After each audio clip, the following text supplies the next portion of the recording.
Hey guys, we're back for a Dragon Ball Z review today from Bandai Tamashii Nations. We're taking a look at arguably the most important villain in all of Dragon Ball, and this is his latest incarnation thanks to Dragon Ball Super. So today we're taking a look at, and I'm sure you obviously know because you've read the description, but we're taking a look at the new Resurrection Frieza from Bandai. This guy comes in the same style box that we're used to seeing currently. So we've got the product shots here on the side with the big open window and the character's name scrolling down. And then on the back, we've got a bunch of product shots that show off all the accessories, all the things you can do with this little guy. So let's pull him out and take a closer look. All right, guys, so here is Frieza out of the packaging, and this is one that I've been looking forward to for quite a while. He's a mainstay for Dragon Ball. He's one that a lot of people really need still because he was one of those early releases that a lot of folks just don't have, and he skyrocketed in value to make it even harder. We will see some comparisons later on in this review for Golden Frieza as well as the original Frieza, but let's run through articulation, paint and sculpt and all that stuff, and then we'll get into all of the fun, cool accessories he comes with. Alright, so for articulation, there isn't really anything here that's going to blow your mind or anything that you haven't expected to already see on a Figuarts, but we're going to run through it anyway. So we've got a head that can swivel all around, he can bob side to side, he can look down and he can look up a little bit. The neck, of course, will follow that a little bit. It's not incredibly articulated, but it does move around. Arms can go out all the way up. We can swivel them, swivel at the bicep, double jointed elbow, standard Figuarts hinge and rotation at the wrist, and then we have got upper torso articulation as well, which mostly helps with your crunch back and forth, and then he has waist, which is a double ball peg, so it can swivel all the way around. You can get him all the way hunched over and get him going back pretty far as well. Legs are going to go all the way out to the side. We can kick forward, we can kick backwards, we can rotate in that joint. Double jointed knees. There is nothing at the shin or boot as usual, but then we have got a forward facing pin on these feet, and they can hinge, rotate, and rock back and forth, and then the tail is hinged and can rotate because it's a separate piece, but it also does have its own little bit of articulation to kind of bring it to life a little bit more. Now, as far as the overall paint and sculpt on Frieza here, I am very happy with him. He very much looks like the original Figuarts Frieza. There is very much the exact same sculpt going on here. You're not going to see anything too crazy or different if you've already experienced that figure, if you've got him in your collection, but he does have some differences, which I'll touch on later. But as far as the overall look and feel, I think he looks like he jumped right out of the anime. Obviously, I've got the halo already in this head, and it only goes into this head as well. But we've got this big tail on the back, which I do really dig this tail, but it does lead to some instability issues. It makes him very much heavy on the bottom, and you've just got to work around that. You know, you can get him into some poses or put him on the stand because he does come with a stand. We'll talk about that later too. But in general, the tail does add some balance problems. Now, in terms of the rest of the figure, I think he looks pretty great. There's not tons and tons of paint on the base figure, but we do have a light overspray of kind of a blue shading, which is a difference from the original as well. We've got the purple parts on the shoulder, on the chest, and then on his ankles, and we've got the toenails painted as well. One interesting and welcome change to this particular version, although it's not perfect, it is better than what we got previously. We've got purple joints this time around instead of white. So that's a nice change. It blends in a little better with the purple on his shoulders. It's not 100% a match, but I think it's pretty nice. I like the overall head sculpt. Just in general, I like this body. I like this character. This is not my favorite Frieza either. If I had to pick, if I needed one ultimate last Frieza to get, it's going to be Form 2 Frieza, the huge one. I just love that particular version of Frieza, but I really do dig this figure. I think he looks perfect, honestly. In terms of the overall look and feel of him, there's not much more they could have done to actually accentuate this look even further. He really does look like he jumped right out of the anime. One thing that I will point out though, and maybe a good way to describe it or just to demo it, is just how different this guy is in terms of size. And maybe the best way to do it is to bring in a figure that doesn't really apply here. But here's a 3 3/4 inch Star Wars figure.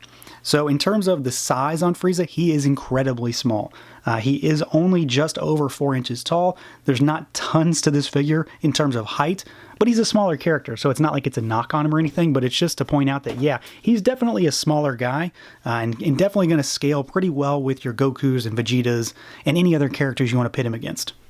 Now, as far as accessories for Frieza goes, they're right here, we have quite a bit of a spread. There are not as many in this particular release as there were with the first Frieza, and there are some differences, but for the most part, I think he's pretty well stacked.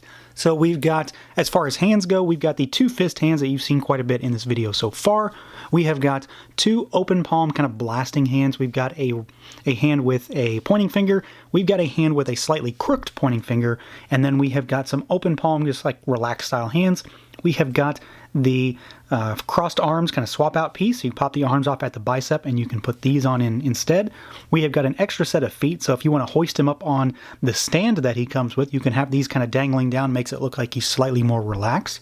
We've got an extra tail. And this one serves kind of two purposes. You can wrap this one around another figure's neck and maybe put that figure on a stand to have it look like he's holding him by the tail. And then you can pop it apart and it'll have like the battle damage. So if he gets his tail cut in half. We have got three different heads. This is the head you've seen so far. This is just the standard kind of relaxed head with a smirk. We have got the kind of surprised and gritting of the teeth style head. And then we have got the screaming head for when he's maybe doing a blast effect. We have got the halo, which just pegs into the top of this head only. It only goes on this head. We have got his death ball effect, which will wrap around his wrist, and then you can hoist it above him so it looks like it's hovering in the air.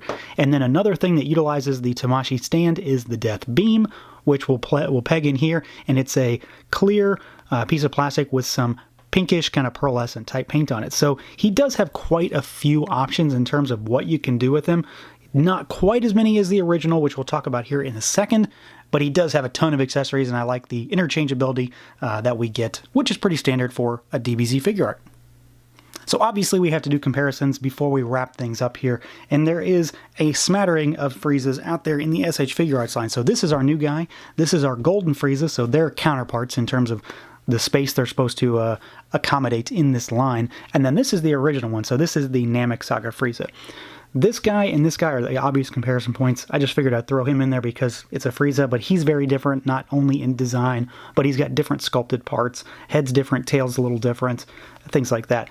But in terms of these two, the main differences outside of the overall package differences are that the heads are different, the expressions anyway. This guy has the halo, obviously, but he's got different paint apps, and you can see that this guy, as I mentioned, he's got the blue, light, subdued shading. The original one has that very smoky, very intense shading all over the body. This Frieza also has unpainted white joints, whereas this Frieza has purple joints. It doesn't really match the purple on the shoulders like I've said previously, but at least it's an attempt to hide those joints. And then, like I said, the expressions on these faces, these are the closest faces that they've got. These are the kind of smirk standard faces, but they're slightly different. And then this Frieza has a screaming head that's different from this screaming head. And then this Frieza has the battle damage closed eye head, whereas this one instead has a more surprised look as well. And then, of course, they have a lot of similar parts. So a lot of the hands are the same, the feet are the same, the tails are the same. And then, of course, they have the same effect pieces. But where things really change are the added bonus parts that make the original one stand out, and the reason why I don't think he's actually going to decrease in value at least too much, simply because there's a new guy on the market. So here's the little bit of extra that we got with the original Frieza, and that is this stand. So the whole point of these figures is that they're supposed to occupy a certain space in time in the Dragon Ball franchise. So, you know, this is Resurrection Frieza, this is his transformed golden state, this is very much the Frieza that occupies a point in time on Namek where he is in his final battle with Goku. So, you know, it's that iconic scene where he's standing on that rock. That's where the battle damaged eye comes in, and then, of course, blast effects that we've got here. So, as I would have really liked to have gotten another one of these, I understand why we don't get it, and obviously it probably would have made him cost a little bit more at this point as well, but this is the big thing that makes him stand apart from our new Frieza here. So overall, I'm pretty happy with Frieza. There's not really anything wrong here. It doesn't blow me away either, but he's just a pretty solid figure art. That said, if you have the original Figuarts Frieza, I'm not entirely sure you absolutely need this one, unless you just want him, or if you want to fill a separate niche on your shelf to make him a different version of Frieza, because obviously this one does technically fill a slightly different role than that original. But the original comes with basically all the same stuff, plus a few more things. In general, though, I do like this Frieza. I'm glad they made him available again for people who missed out the first time, and it's an integral character. You can't really not have Frieza and say your DBZ collection is complete, so I would urge you to check out this guy if you haven't already. So that's going to do it for this look at the SH Figuarts Frieza from Bandai Tamashii Nations. Feel free to like, comment, subscribe, and share. Let me know what you guys think, and until next time.